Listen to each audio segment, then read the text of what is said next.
Hello and welcome to this chess channel. I will now play a game on chess.com, a 3-minute game. Give you some live commentary. So let's first seek a game.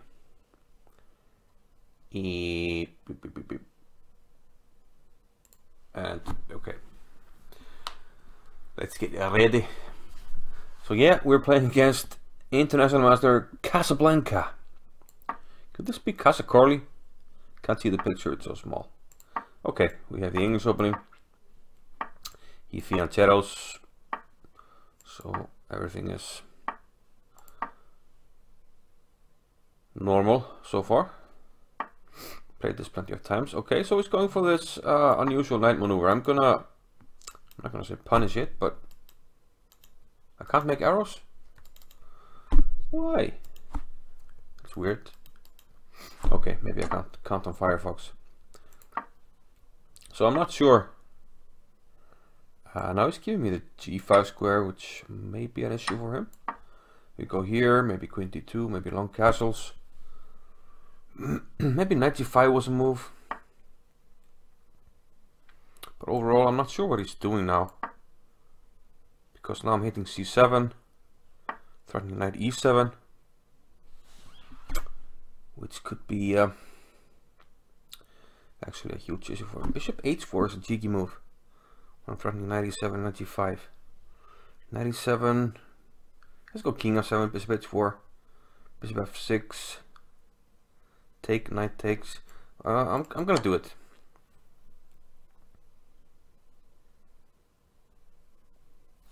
I think he might be getting overly creative here. Maybe, probably bishop f6 here. I thought I saw a line here where, unless he takes with the king, which would be really tricky, but he might have to. Okay. Here and knight g5. He has to take with the queen now on c8. Okay. He managed to see that. And here. Some ideas of knight e6, queen h6 and some lines. Probably will play rook h8, a long castle. So, promising attack, but I couldn't make nothing of it. Maybe we'll look at it afterwards. At the moment, knight e6 doesn't seem to do anything.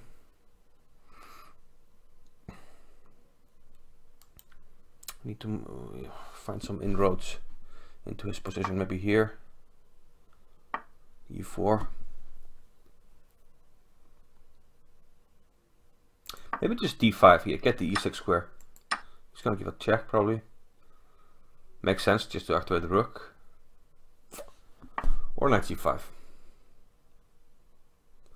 It also makes sense. Okay, for now let's play prophylactic move. Oh, maybe queen d4 or c3. Here. Threatening rook h7. Which he sees. Let's try to break things open here.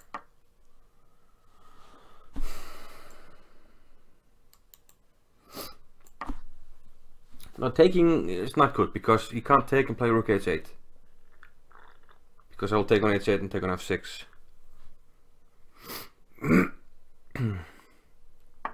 This just has to be good for me. It just has to be good.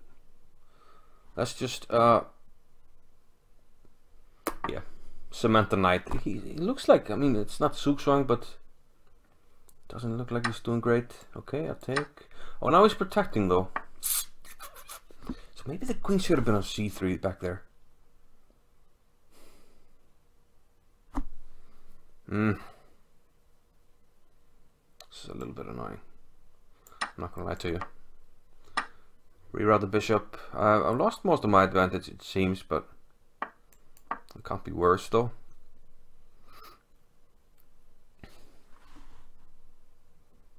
Stick around.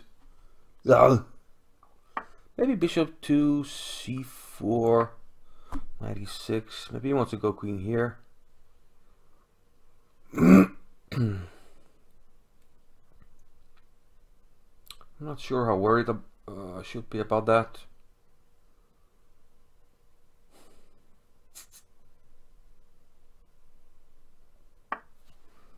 I'll just tuck my king. I mean, even if he starts taking the g3 pawn, I'm not sure I have to be worried. Queen there, what does he want? Okay, knight e6, takes. Should actually be annoying for him. Now e7 is threatened. It's a big threat. e7, king f7. I can just take. Okay, the queen comes back. Okay, but he's sort of like in a pretty big zugzwang. Should be able to bring this one home.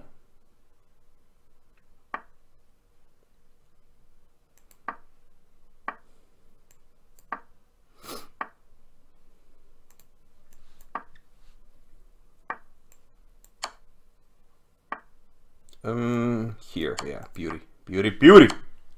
Oh, it's a check. It's not a beauty, but I'm still winning, but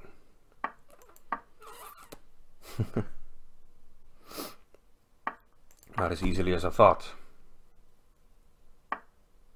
Bring the king. Don't see any good way for him to defend here. Knight f6, king d8. Okay, I was actually really happy with this game. So I'm gonna have a look at this game and we'll have a post-mortem afterwards.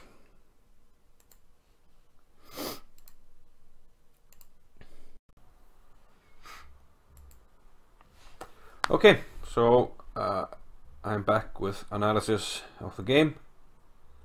I threw it into ChessBase and also asked chess.com for deep analysis. But yeah, let's get onto it. So I played c4, the English opening, and this is all standard here. Bishop d2, d6. Black can go for, you know, King's Indian setups with knight f6 and decide on if he wants to go e5 or c5. And you can also go with f5. Either now or later after e5. So he decides to go f5 before developing the bishop, developing the knight to f6. So makes sense. So in many cases people set up with knight f6, castles, knight c6. Very normal setup for black here. So I always play like this with d3. That's sort of the English opening way to play here. And now, yeah, this is Kaza Corley. He's an international master, Danish-American. He's been to Iceland, played in the Icelandic League. And he's a very creative player. Likes to go his own paths. And he goes knight h6 here. Knight f6 is the more standard move. But knight h6 is very often an idea in the King's Indian and in sort of Dutch setups. When you put the knight on f7. And it's sort of a different feel from f6. It's controlling different squares, and you know, it gives the position a little bit of a different vibe. But having played knight h6, you're no longer contesting the h5 square, and white also hasn't castled. So in many cases h4 can be played in such positions. I did check in the database, however, and this was a novelty. But that's mostly because usually you'll get this position with the knight already on c6, and maybe even white has castled then, so it's not as good of an idea. And there were not many games with knight h6 in the database. I did find one game by Moisenko with black. His opponent went bishop g5 in that game, and after queen d7, knight d5. He went knight f7 and he castled here, and he won the game with black. But white has a better position here, according to the computer, and it also looks like it. But h4 made sense to me, and the computer really likes white here after h5. Yeah, we're developing the rook through the h file, and most likely we're going to castle queenside here. So like I said, usually the knight goes here, but he went with the knight to g4 here. took on g6.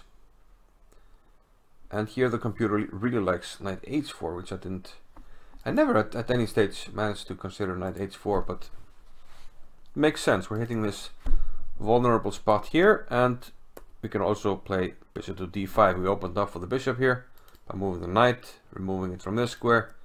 We opened up for the bishop to come to d5 for this dangerous check, and the only choice is to give the exchange or bishop e6. Well, when you also lose the exchange, so it doesn't really matter.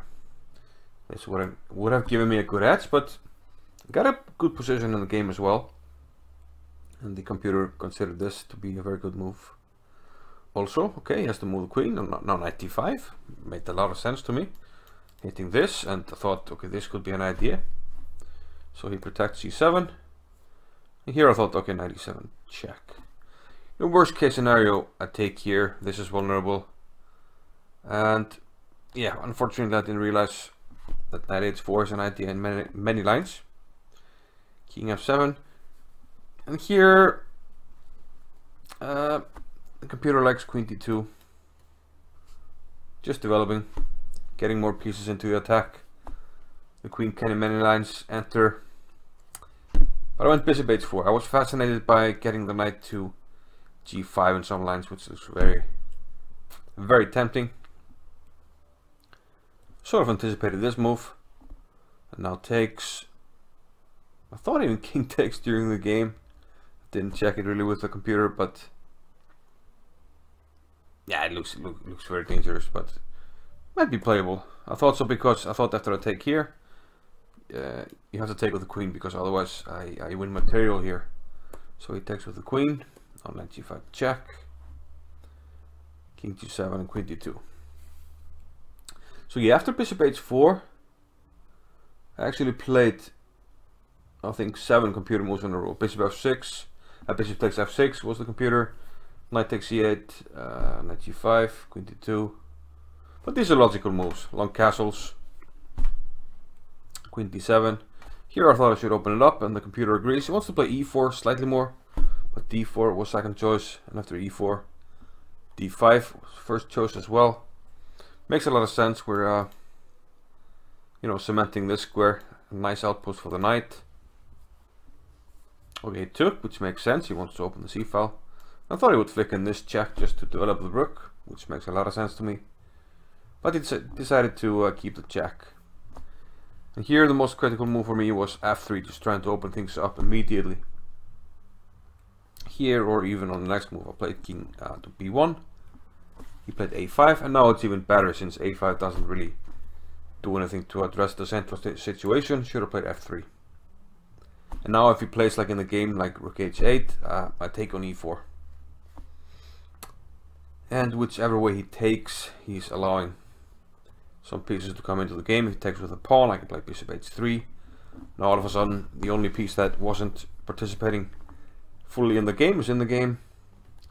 And if he takes with the knight, I get rid of it. And he's actually, yeah, just lost. Knight comes into e6 with devastating effect. Queen has a lot of good squares to enter, like here and here. But after a5, I played queen d4, which is still better for me, but yeah, things are getting slightly more difficult here. Okay, I found the best move finally, f3, but it's not as strong as it was a few moves ago. Queen e7. Still, I should probably take, but I like f4. It's a positional move. I take away the e5 square from his queen. I just thought this pin was really strong, which turned out to be almost a winning idea for the whole game. Just this pin on the king, on the knight to the king. So he took on h1, and he can do that, of course, because the queen protected the knight. Because if you go back, when he played queen e7, if he plays naturally, when you're under pressure, you want to exchange pieces. And here he contested the h file because I'm threatening this because of the pin. And now he plays here. I just take and no defender for the knight. So that's why he played queen to e7. f4 took an h1 now, and now he can trade both rooks. Okay, I thought, okay, I must, you know, get this bishop into the game. That's what I did, here or here. But now I've lost most, if not all, of my advantage, and probably with best play this should be drawn. It's really difficult for me to improve my position.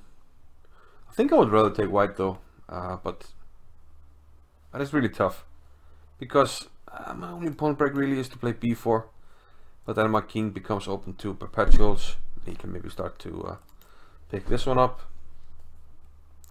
But as it turns out, queen c1. Maybe he should have kept his queen on the defensive side because he's not really going to do anything. After knight e6, I am getting a deadly pass pawn.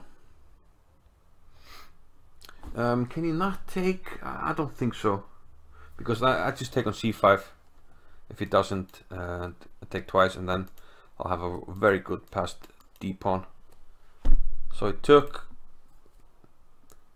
and here actually, as the arrows indicate, the only non-losing move for black is to play queen c2, get the queen to a4, and then back to e8 to stop my pawn. Because as you can see, I'm threatening just to play e7. When the pawn will cover this, the bishop will cover this, so there's no way for the king to stop my pawn. And after e7, I'm already threatening just to take the knight with the queen and then queen the pawn, or to play e8 knight. I mean, okay, I'm just threatening to queen the pawn. The knight is pinned, like we mentioned many times. Okay, so he panicked with d5, but okay, if he doesn't find queen c2, this is the best way to get the queen back. So maybe not panic after all. Queen c7, a4, b3, and here, yeah, I managed to realize during the game that I have this pin, I have this pawn, and I just have to maintain the pin and try to improve my position. That's what I did. Brought my king in, queen e7, and now queen e5. I like it, centralizing the queen, and now if his queen moves, push the pawn. He unpinned the knight, but it doesn't really matter because I always had queen h8, which I played. Maybe I should have played king to h7 instead of h6. But then I have ideas of playing just queen d4 and queen d7, something like that. Or just take on a5 and come back, so it's completely winning. I can and I should take on h7 here and play my pawn forward to e7. As it happened in the game, I played queen f8, and now I'm actually just giving him, my idea was e7, but it's actually check, so I have to take on g7. So I'm just allowing his king to come one square further towards my position, but it doesn't matter because I'm blocking his king off completely. Has to play knight f6 to stop my pawn, but now my king just enters and he can't do nothing about it. So either I will come, you know, this way, or if he does something else, this way, and eventually I'll queen the pawn. So he resigned. Pretty good game against a very strong opponent, so I'm happy with that one. Yeah, please remember to like, and if you already haven't, I'd appreciate a subscription. But I hope to see you in the next video. Bye bye.